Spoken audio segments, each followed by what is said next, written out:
I'm Toppy and welcome to another topic video. Today we're going to be covering my opinions on Call of Duty Black Ops 3. It was requested to me in the comments section last week, so if you have anything you want me to talk about, make sure to let me know in the comments and I'll do it next week for you. So overall, I think Black Ops 3 is a really good game. It's the best one they brought out for the last 3 years, mainly because it is made by Treyarch and it is the best development team they do have in the Call of Duty series. They do have 3 development teams at the moment: Infinity Ward, Treyarch and Sledgehammer Games. Treyarch are the best. They've been known to be the best because they made all of the really good games. They've made all of the ones including the zombies, so they've made World at War, they've made all of the Black Ops series, and all those games have consistently been really good. Infinity Ward have done really well with the Modern Warfare series, but then they did let themselves down with Ghosts. It was good on the gunfights, but overall it wasn't that great of a game. So Black Ops 3 is the best game in the last 3 years. Going into this game, I was hoping that it would just be a normal game like it was in Black Ops 2, and a lot of people I think were hoping for that, but they did add a new movement system into it. They took a few things from Advanced Warfare, so you do still have the boost, but they aren't quite as effective in gunfights,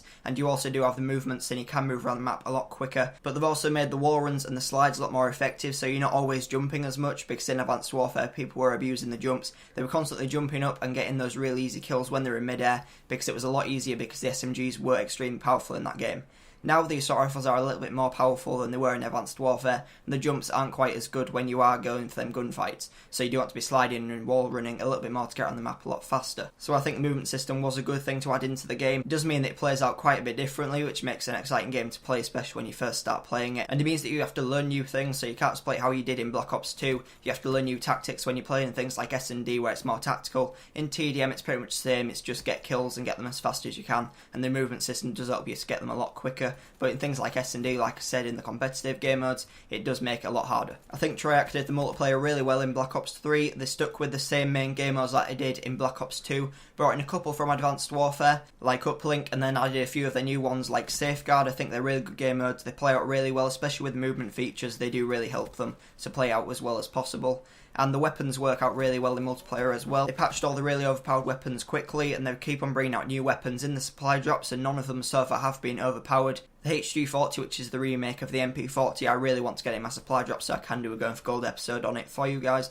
But a lot of people were worrying that this would be really overpowered because the MP40 was the best gun in the game back in World at War, so people were worrying that it would just be a lot more powerful than all of the other submachine guns. Luckily it isn't the best SMG in the game, because relying on just luck to get the best gun in the game isn't a good way to make it, because a lot of people will just be getting annoyed because they'll think that they're just wanting to get people to throw money into the supply drops so then they can make more money from people wanting to get the most overpowered weapon. Thankfully it's just a decent gun that's the throwback to World at War, so people want to get it for that reason, not because it's a really good weapon. The League plays another mode which is built into the multiplayer, and I think they've done this one pretty well. I don't think it's as good as it was in Black Ops 2, but I don't think anyone's really going to beat that because the way they laid that out was really well designed, because I don't really like the feature of you just have to get the wins to be able to level up. I think it should take into account how well you've played no matter whether you win or lose, because you do find that you do have quite a few teammates that don't really know what they're doing, and especially in Call of Duty it's not like CSGO, so you don't have people always calling out. If you are trying to play well, if you are trying to play like the pros do in the pro circuit, then you are going to want to be making them calls. But when you don't have people on mics in games, it's harder to win them, especially in games like S&D where it's a lot more tactical.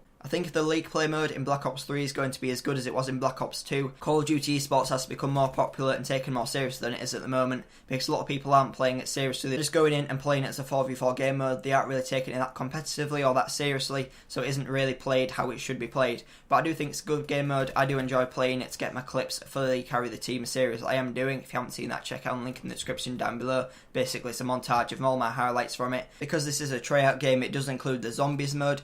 I quite like the zombies in this game, but I really don't like the first map they brought out. I've forgotten what it's called because I've only played it once or twice. But I just didn't like all of the stuff that wasn't really realistic in it, where you could become that monster and fly around the map and activate Easter eggs and stuff. I didn't really like that, so that's why I bought the Season Pass, and I've now got the Giant, and I've got the new one, the Horizon Jocker, and I do think those maps play out really well. They're really well designed maps, they look great, especially the Giant coming back from World at War. I really like that because that was my favourite map. But they've also built the Easter eggs into it, which is a core part of all the Treyarch games, because the Easter eggs are a big thing. Because there are a lot of Easter egg hunters who just play the game to find those Easter eggs and solve the puzzles that they put into it. And finally, there's the campaign mode. I can't really say anything about this because I haven't played it. I generally don't really play the campaigns in Call of Duty games. The only reason why I played it in Advanced Warfare was because at Christmas, PSN network went down and I couldn't play a multiplayer, so I decided to have a go on the campaign and complete it. I thought the campaign for Advanced Warfare was quite good, but if I was to play Black Ops 3, I'd really have to play play the Black Ops 1 and Black Ops 2 campaigns, which I didn't because apparently the story does follow on quite heavily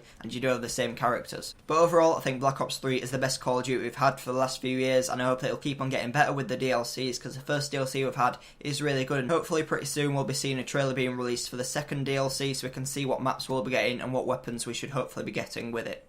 But that's what I think of the game. Let me know what you think in the comments. Also let me know what you'd like to hear me talk about next week. But thank you for watching, and I'll see you in my next video.